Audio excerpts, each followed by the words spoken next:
In this movie, I'm going to tell you about the DFM Telescope Control System, also known as TCS. This is a program that is often kind of running in the background and we're not thinking about it much, but actually the TCS gives us a lot of information about the state of the telescope, and it also has quite a few useful functions. So this panel that you're looking at now contains a lot of information, and I think it will take too long to go through every detail, but I'm going to try to point out some of the most important fields that will give you some important information about the state of the telescope. So to begin with, notice that RA and declination are represented here. These are the celestial coordinates on the sky that the telescope is pointing at. You might notice that the right ascension is actually changing. That's because the Earth is rotating, and at the moment I have the telescope pointed in the same direction all the time. It's not tracking to keep up with the sky, and so as a result the right ascension is changing. Air mass tells you something about how much air light has to travel through to get to the telescope. When the telescope is pointed at the zenith or straight up, that's when light has to travel through the minimum air mass to get to the telescope, and we call that air mass 1. As the telescope changes angle and moves toward the horizon, the air mass increases, and typically we try to avoid imaging at an air mass greater than 2, which corresponds to anything greater than 30 degrees above the horizon. So in other words, it's okay to image as long as the telescope is 30 degrees above the horizon or higher.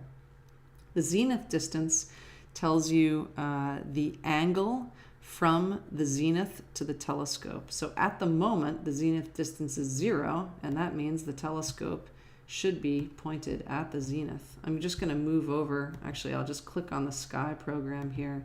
And here's the telescope, and as you can see, it's at the zenith. Actually, I think I'll just move it over. We'll have to talk about the sky later, but I'll move the telescope over. And there it goes. As that's happening, I will pull the TCS program back up. Actually, it's telling us that slew is enabled, which means the telescope is moving. And when it gets there and feels confident that the telescope is where it needs to be, it'll update the zenith distance, and there it is. Okay, what else? Over here, there's some information about time and date. The universal time is a standard way of measuring time that astronomers use, and Andover is basically either 4 or 5 hours off of universal time, depending on whether we're in daylight savings or not. The Julian date is a way of measuring the date that you might find interesting. That's something that you could Google if you want to know more about that.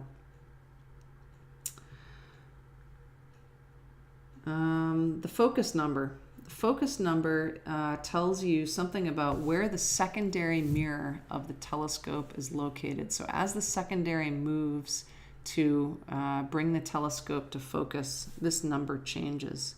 It's useful to know that the camera, when the camera is attached to the telescope, the focus number will be somewhere around 3,000. It might be up to 3,005 or down to 2,995, but it'll be something pretty close to 3,000. The reason that it changes is that when the temperature increases or decreases, there are small variations, thermal variations that occur that can change the focus slightly, but it's never very much. If you take the camera off of the telescope and replace it with an eyepiece, you'll have to change the focus, and you'll notice that this number changes as well. Under rates, there's a tracking rate, right ascension, and declination. If we want the telescope to adjust for the rotation of the Earth to keep up with some object on the sky, then we would want to change the right ascension rate. And a right ascension rate of 15 arc seconds per second will cause the telescope to keep up with the rotation of the Earth. There's hardly ever any reason to change the deck rate, but occasionally, if you want the telescope to follow a fast-moving asteroid, you might change the declination rate to accomplish that. And in that case, you'd probably also change the rate depending on whether you want the telescope to be keeping up with the rotation of the Earth. The upper shutter and lower shutter just tells you something about the state of the shutters of the observatory. As they are opening, this will change to ajar, and when the shutters are open, these will change to open. It's possible to open one shutter at a time, and in that case, you could have this say open and this one say shut or something like that. But that just tells you about what the shutters are doing on the dome. These status fields are telling you what the front panel of the computer looks like. There's a black panel with a bunch of switches on it, and if the dome switch is switched to on, this will turn green and say on. If I were to switch that panel switch to off, then it would turn red and say off. And there's a track switch and a drive switch, and there's also a switch that causes the dome to track or not. And so right now we have all the switches flipped on and the dome tracking switch flipped to track. Communication is a little bit different. This tells you whether the TCS program is communicating with various things. And the only one that really matters here is that sometimes we communicate with the dome with a different program than TCS. And when we do that, we actually have to turn the communication between TCS and the dome off. That ends up being important because when we're in automation mode, we use a different program called ACE Smart Dome to communicate with the dome. And so we have to be able to turn the communication from TCS to the dome off. Okay, so now I'm going to show you some of the functions that are available to you in the TCS menus. First, let's go under Telescope. Under Initialization, there's a way to change the date and the time. I don't recommend doing that. There's also another function under Telescope Position called Initialize with Fiducials. This is a very useful function if the telescope ever gets badly lost. In other words, you try to get it to point to some object and it points in a different direction that you know just isn't right. It's hard for me to say much about initialize fiducials without us all being physically present in the dome, but that's something to make a note of. At some point, I should show you all what initialize with fiducials does. And that is all that we need to worry about under the initialization menu. Under movement, there are a couple of different options. If you go to the slew position tab, you can enter a right ascension and declination and push apply and then start slew, and that will take the telescope to the right ascension and declination you want it to go to. I don't think I'll do that right now.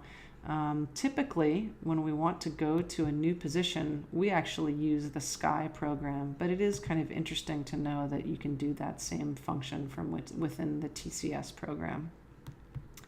If you want the telescope to slew to the zenith, you can go under the Offset Zenith tab and push apply and start slew. And I think I'll do that now. I'll just point out that it says to turn the front panel track switch off. That is the switch on the black panel that says track on it. And I don't have that switch off right now. I have that switch on, but tracking is turned off because I have my right ascension track rate set to 0.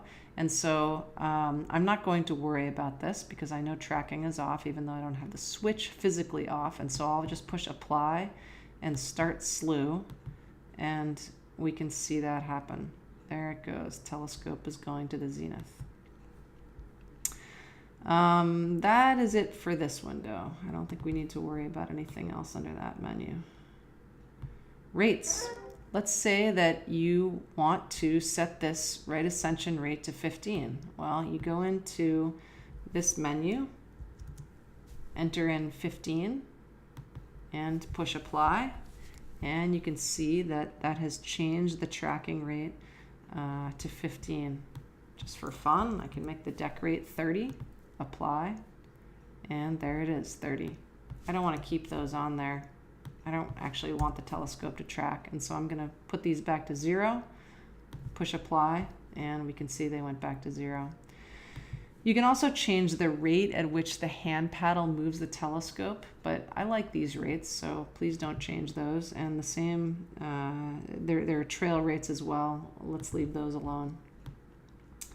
Under miscellaneous, the most important tab under miscellaneous is this focus tab. You can change the focus here by just entering in a different number and pushing apply. So 3005, apply. There it is. It went to 3005. 3000, apply. And there it is. So that's a nice thing to be able to do. If you are running the dome, if you're communicating with the dome with the telescope control system, you can also open and close the dome doors from this tab. Let's see if there's anything else I need to tell you about. Oh yes, probably the last thing, or close to the last thing, is that under options, if you go to communication, this is where you can decide whether you're going to communicate with the dome or not. So if you go to the dome control tab and go to serial port and apply, you can see that now the dome is active, which means TCS is communicating with the dome. If you go to no connection and apply, then it'll say that the dome is off, meaning that it isn't connecting with the dome anymore.